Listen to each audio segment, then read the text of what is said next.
Welcome to GPS, God's Prophetic Surprises, the program where we take an intergenerational approach to the book of Revelation. I'm John Pauline. I'm a professor of religion at Loma Linda University, and with me, I'll allow Nick to introduce himself.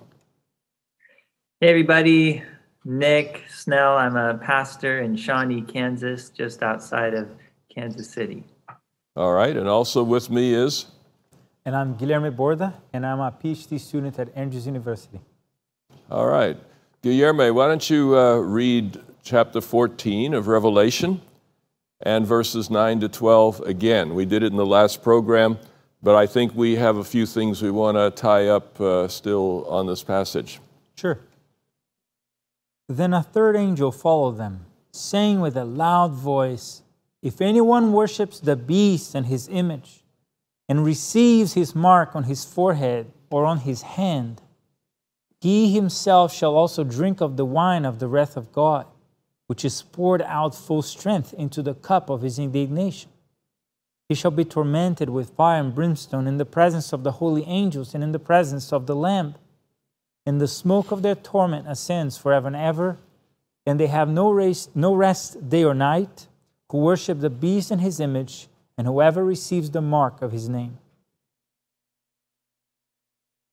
All right. And verse 12, I think? Oh, I'm so sorry. Yeah, that's all right. In verse 12, "Here is the patience of the saints. Here are those who keep the commandments of God and the faith of Jesus." So I think most people reading this passage, particularly verses 10 and 11, would probably come away, saying, whoa, that's pretty rough. And the question I have, maybe I'll start it your way, Nick. The question would be, what would make God lose his cool? It seems like he uses two different words for wrath. There's thumos and there's orges. Two different Greek words for wrath. So God does it the whole way. So how would you reconcile this passage and, in the context of God's love? Like I said at first, what would make God lose his cool? Well, a couple of things are coming to mind. There's a verse in the Bible that says God is a jealous God.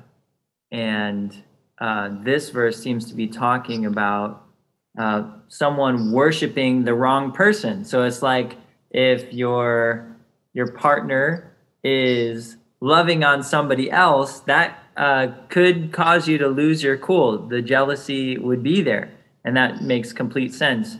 But the first thing that really came to my mind was his children being harmed. And of course, if someone is worshiping the beast, it's described as a beast because it's harmful, it's hurtful, it's dangerous.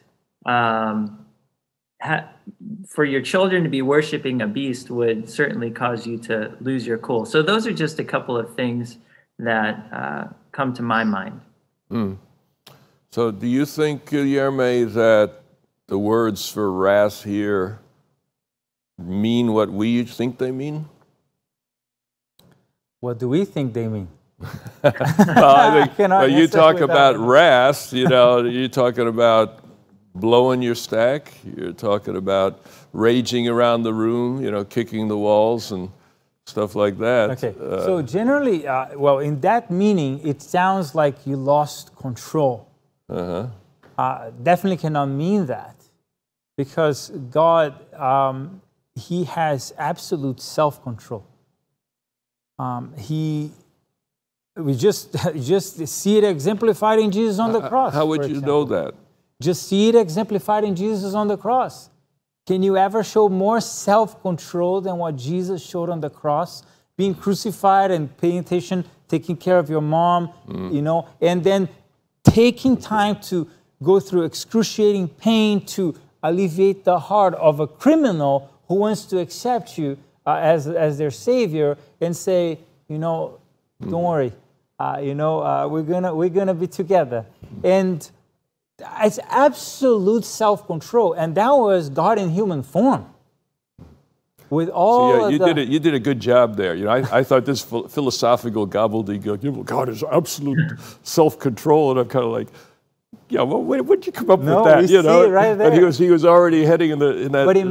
Now, you're absolutely right. The cross, you know, a God manifested in Jesus Christ took everything that anyone could throw at him, and still he did not lose control. And this was Jesus in human form with all the weaknesses, physical weaknesses of the flesh. You know, after so many hundreds of years of degradation of humanity, this is not God on his throne exercising self-control. It was, I would say, in a sense, much harder. So if Jesus showed so much self-control on the cross, it gives me assurance that he exercised self-control on his throne. Can I say something? Yeah. So thinking about another episode in Jesus' life, there's a funny meme out there about this where it shows Jesus. Well, it says, "What would Jesus do?" And then it has a picture of him flipping a table in the temple, right? So normally we think about Jesus would always be nice. Jesus would always be sweet, and he would hold the children and bless them and all those things that he did. But there also is a place where Jesus does get angry, and he got angry over people making a mess of worship in the temple and people being excluded and things like that. So there is certainly a place for wrath in Jesus' ministry, being angry and upset, flipping tables, maybe being even scary, right? I mean, the religious leaders were scared away, but the marginalized felt welcomed in, and they wanted to be in Jesus' presence. They filled in the gaps when the animals and everything were taken out of the temple that were being sold in the temple. There was room for the marginalized to come in, and they felt drawn to Jesus rather than repelled by his anger. Maybe they felt that he was defending them like they needed to be. Well, you're reminding me that one time a student from Africa came in and he says, "I came to say goodbye." He says, "I really enjoyed your classes and stuff, and I want to say goodbye." And then, I don't know so what perverse in me suddenly came into play, but I just said to him, "Now," I said, "if you could describe who I am in one word, you know, how did my teaching impact you in one word? What would you say?" And he thought for a while and he said, "Fear." And I kind of, what? Here, I'm just this nice guy and stuff, you know. But the interesting thing is, you can be consciously nice. And yet, if there's a seriousness of purpose and there's a focus and so on, people can be intimidated by that. And it never even occurred to me that could be possible. I was like, 38 years old at the time, and thought I was just, being this nice guy. In fact, this guy I think was a little older than me. But I says, "Well, why did you come to the class after class?" And he said, "Well," he says, "what I was learning was worth the price." and so, is there any relevance to that here? That maybe in order for us to learn, there has to be a little bit of fear.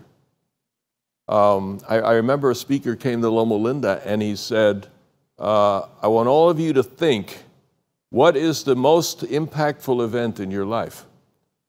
And some people said the assassination of Kennedy, the older ones like me. Other people said September 11, and so on. He says, "What do you notice? What's the common denominator?" They were all things that were traumatic. He says, "That's why tests work.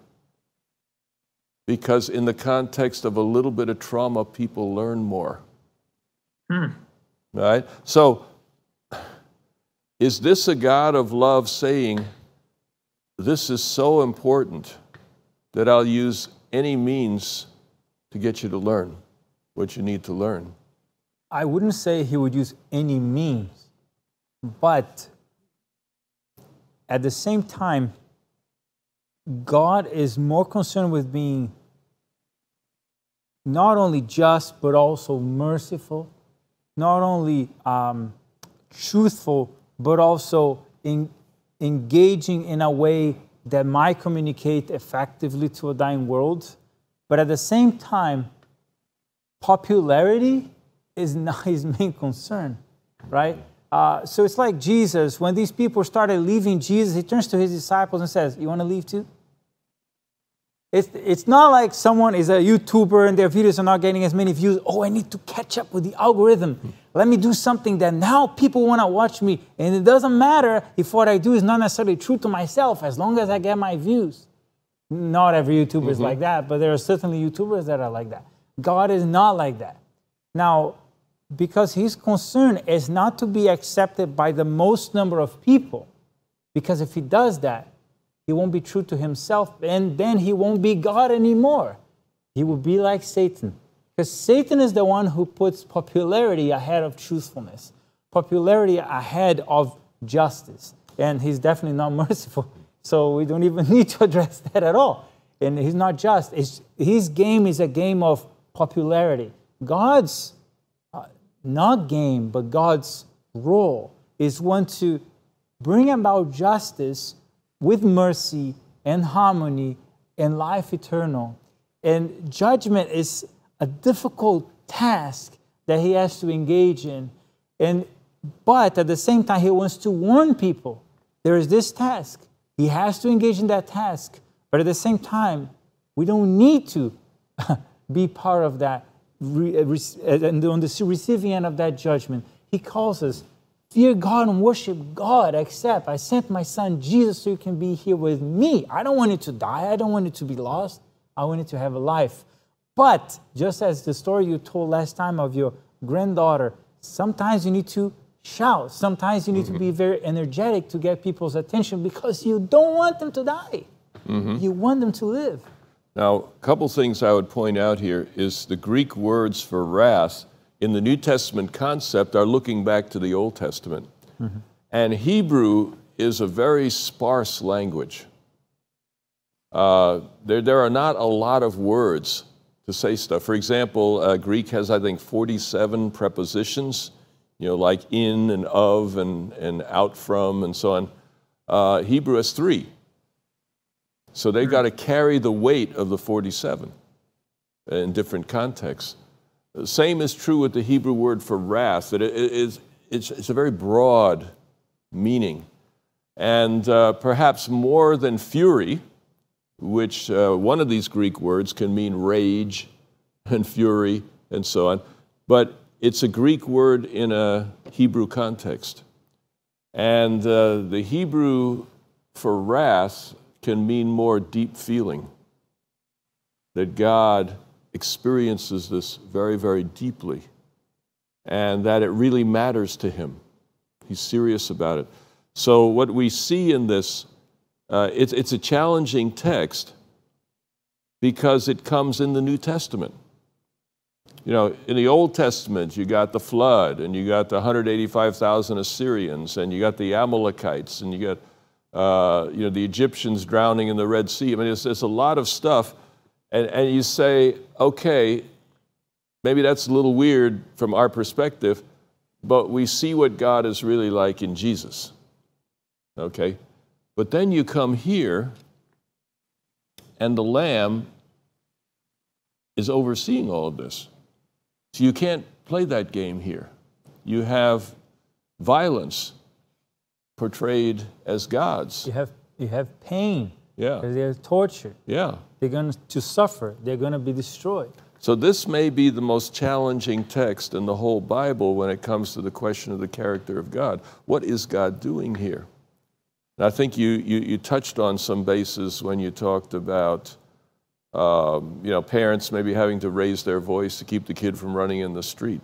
But is there anything more we can say about this? I think to also be honest to the text, I have to also add that at the same time there's that point of raising the voice. But here, I think it also goes a step further, because at one point, he will do exactly what he says here, right? So it's not only a warning, but at one point, it will have to be materialized in actual destruction of the wicked, those who side with the dragon. And this may be very sad, a very sad point, a very sad realization on one end. On the other end, when you take the whole thing in context, there's at least two things I want to also point out. One is that it's important to understand who these people are associating with, and that this is in the context of war, of cosmic war between Christ and Satan. They are associating with the enemy who destroys the people of God. And number two, throughout Revelation, we have overtones of the Exodus. When the people of Israel crossed the Red Sea, and the Red Sea closed and killed those soldiers, and Pharaoh was going to take away the freedom of the people of God, they rejoiced. So this is, in a sense, is a matter of perspective, but it rests in my hands to choose which side I want to be. It's solely my decision. I can choose to be on the side that will rejoice with the fact that evil will not take my freedom away, or I can be on the side that will be destroyed because I am empowering and I am submitting and I am not resisting the power that takes people's freedom away. You agree with that perspective, Nick? Yeah, I think I do. I think that's really well said. The word that I think probably bothers me the most is the word torment. They will be tormented with burning sulfur in the presence of the holy angels and of the Lamb, and the smoke of their torment will rise forever and ever. Torment, for whatever reason, makes me think of the word torture, but it doesn't say that. I think in a lot of ways there is, like Guilherme said, this isn't an empty threat and God won't actually do what he says here. But when I think of the torment, the worst part, I don't know if it would be the pain or the realization of what you actually did. I think of the Chronicles of Narnia, The Lion and the Witch and the Wardrobe, and Edmund is one of 4 siblings, and he betrays his siblings to the enemy. And ultimately the Christ figure, who's Aslan, dies for Edmund, and Edmund is just so torn up about what he did when he realizes what he did to Aslan, the Jesus figure, and he didn't know he was going to come back to life or all of that. And so the torment of realizing how wrong you were, how you let yourself be deceived, go into the wrong thing, I think that would be so heavy. To have that guilt that you wouldn't let Jesus take away from you, and that you decided to trust in this other side. I think the mental, emotional torment would be really, really heavy. So that's something that's sticking out to me. Well, here's where I wish Cecilia could have been with us today. She unfortunately was not able to, but as a chaplain, I can relate very much to her task. And I have seen so much torment in the counseling room, but it's a torment of regret. It's a torment of frustration that they don't seem able to make choices that they know they need to make. You have somebody who knows they need to make a choice, and they just never do.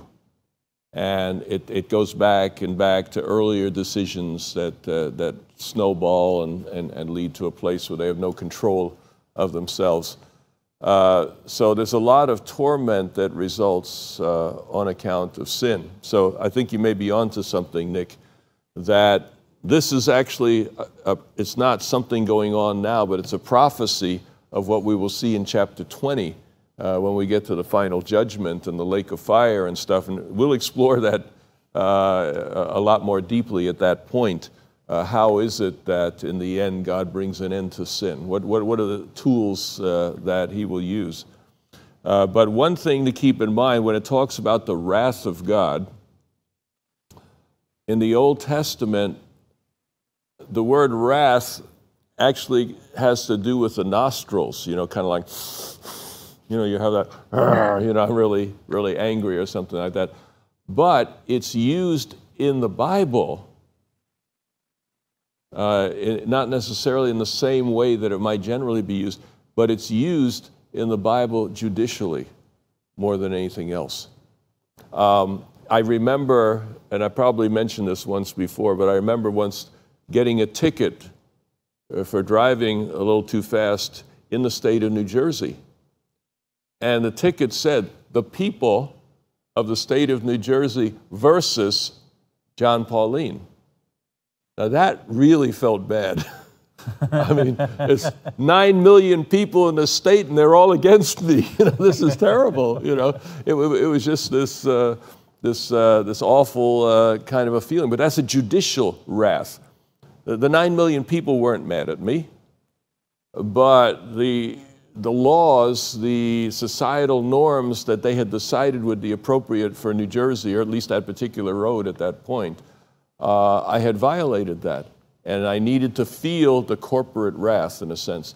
So I think the wrath of God is more like that than it is, somebody who just flies off the handle and starts striking anything in sight. So I think that point of the nostrils is very interesting. Yeah. If I remember correctly, I think Hebrew also uses an expression to refer to God's long suffering, right? His mercy in a sense. Mm-hmm. Almost as if his nose is long. A long-nosed there's God. That expression, right? You're right. So that's correct.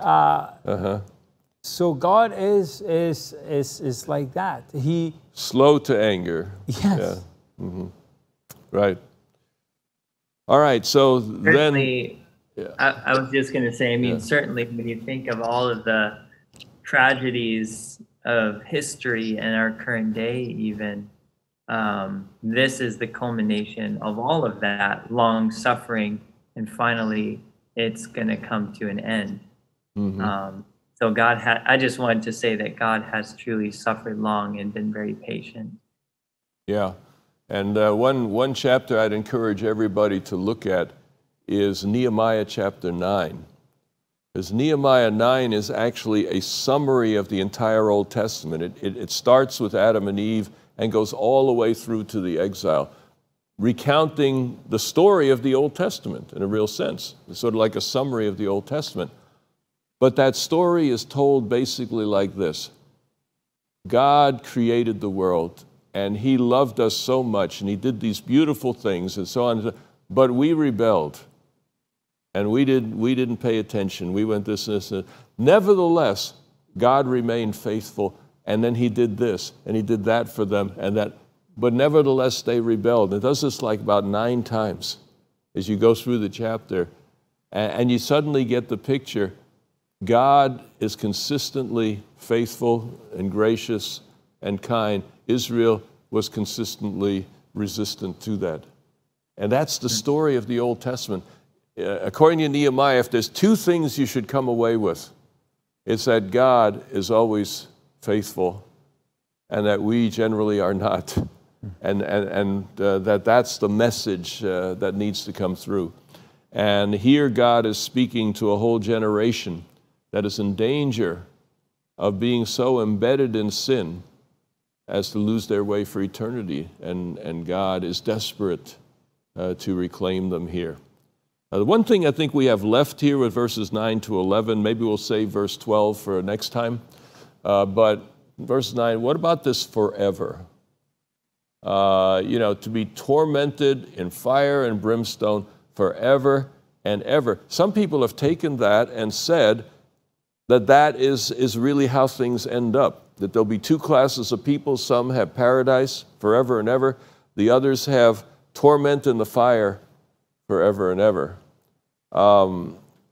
Do we take that literally? And if not, why not?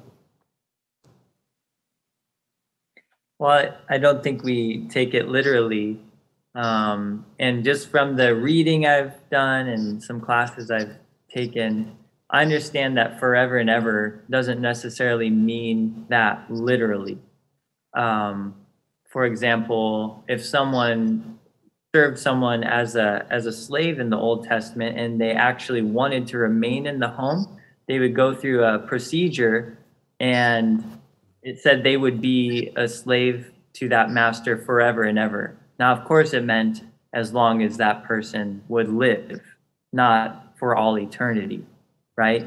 And then another example is Sodom and Gomorrah. I believe there's a verse that talks about how that fire or that smoke ascended forever and ever. And of course, Sodom and Gomorrah, after its destruction, are not still burning today. So I think it's an expression that has more to do with something being completely finished, rather than an ongoing, there's literally going to be smoke going up from the lake of fire or what have you forever and ever from... I think this has important implications for reading the Bible. On the one hand, when you read it devotionally, you want to draw implications from the text. You want the Holy Spirit to guide you, etc. But sometimes what we read isn't really what's there. And when you read the word forever and ever in a Western context, you know, we see the clock starts today and it goes on millions and billions of years, you know. That's a long, long, long time. But it isn't necessarily that way. I was reminded that a Philistine king, Achish, I think was his name, he was involved with David, and he liked David, and he wanted David to stay and support his kingship, etc. And he said, if I do this, David will be my servant forever, you know. Well, what he meant was, as long as we're both alive, you see. So it seems to me biblical. You have anything to add? Is that making sense? I think another point of, and again, just to be clear to our audience, we take the text very seriously. We're not trying to just brush it aside. At the same time, you know, there's other things we see in the Bible that lead us to consider that this text may not be saying that hell lasts forever. The text says, yes, hell is going to be real, but we have reason to believe that it won't be burning forever. For example, if we go toward the end of the book, in chapter 20, verse 14, for example, then death and Hades were cast into the lake of fire. This is the second death. This is, and anyone not found written in the book of life was cast into the lake of fire. And then the very next verse, chapter 21, verse 1, now I saw a new heaven and a new earth, for the first heaven and the first earth had passed away. I think I better step in here because we're coming to the end of our time. And I thank you for those thoughts, and we'll see you again next time on GPS.